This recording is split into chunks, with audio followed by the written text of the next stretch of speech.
E aí, tudo certo? Sabe quando a gente estuda programação e os conceitos parecem um monte de peças soltas? Tipo variáveis, funções, condicionais?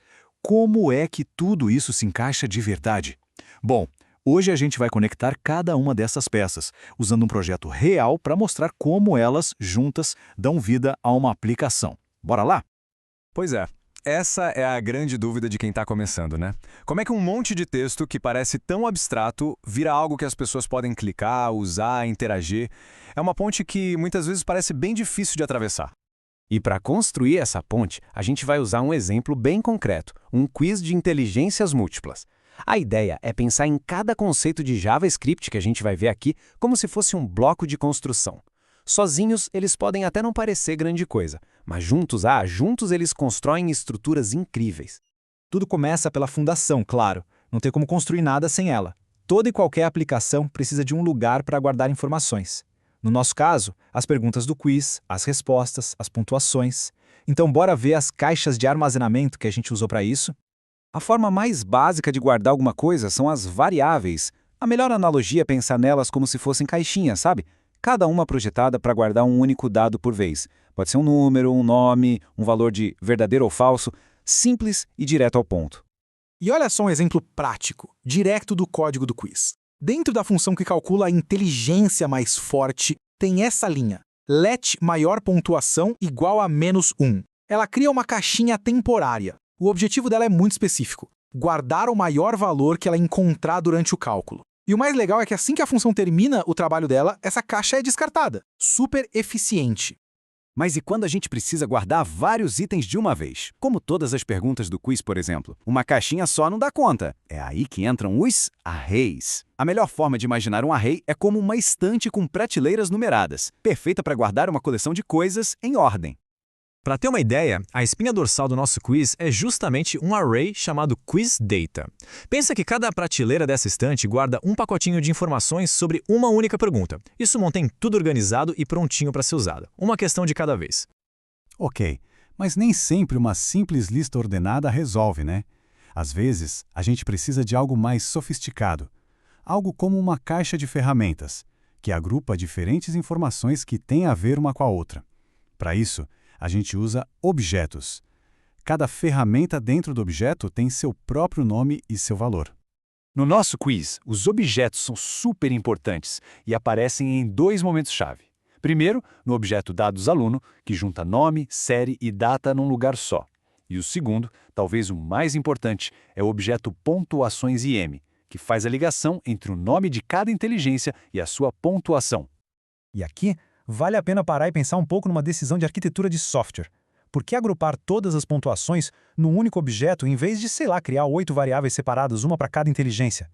Qual a vantagem? A resposta para essa pergunta é o que separa um código amador de um código profissional. Agrupar os dados deixa o código muito mais limpo, mais organizado. Fica mais fácil de passar por esses dados usando um loop para fazer cálculos e fica muito mais simples de gerenciar tudo como se fosse um bloco só. É uma escolha que facilita e muito a manutenção do código no futuro. Certo, já temos nossas informações bem guardadinhas. Mas dados parados não servem para nada. A gente precisa de ação. E é aqui que entram os nossos próximos blocos de construção, as funções. Funções são, na essência, como receitas de bolo. São blocos de código que a gente batiza com o nome e pode chamar para executar uma tarefa específica quantas vezes quiser. Em vez de reescrever a mesma lógica várias e várias vezes, a gente empacota tudo numa função e só chama por ela. E no nosso quiz, as funções brilham em dois papéis principais. Primeiro, para evitar repetição. A função carregar rodapé, por exemplo, coloca os dados do aluno em todas as páginas sem precisar copiar e colar código. E segundo, para organizar a complexidade. Uma tarefa gigante como calcular o resultado final do quiz é quebrada em funções menores e mais fáceis de entender, como a calcular inteligência mais forte. Beleza, já temos os dados e temos as ações. O que falta? Falta um cérebro para decidir quando e como essas ações devem acontecer. Chegou a hora de falar sobre a tomada de decisões no código. E é aí que entram as estruturas condicionais. Se as funções são os músculos, que fazem o trabalho pesado, as condicionais, como o famoso if e else, são o cérebro. Elas permitem que o código analise uma situação e tome uma decisão, seguindo por um caminho ou por outro. A lógica do nosso quiz, no fundo, é basicamente essa aqui. Se a resposta para uma pergunta for sim, então adicione um ponto para a inteligência correspondente. Essa pequena decisão, repetida várias e várias vezes, é o coração que faz o nosso quiz funcionar. Ok, toda essa lógica está acontecendo por trás dos panos, né, nos bastidores. Mas como é que a gente faz para que o quiz apareça na tela e a pessoa possa interagir com ele? A gente precisa construir uma ponte entre o nosso código e o mundo visível da página web. E essa ponte tem nome. Se chama DOM, ou Document Object Model. Pensa no DOM como se fosse um mapa de tudo que existe na sua página HTML. O JavaScript usa essa ponte para manipular qualquer coisinha na página.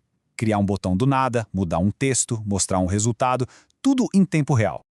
E o nosso projeto mostra uma evolução fantástica no uso do DOM. A gente começa de um jeito simples, no estágio 1, só preenchendo um rodapé que já existia lá no HTML. Depois, no estágio 2, o desafio aumenta. O JavaScript constrói o formulário inteiro do quiz do zero. Isso é poderoso, porque o quiz pode mudar sem precisar mexer em nenhuma linha de HTML. E por fim, no estágio 3, o poder máximo. O código cria uma página de resultados inteiramente nova e personalizada, baseada exatamente nas respostas de quem usou o quiz.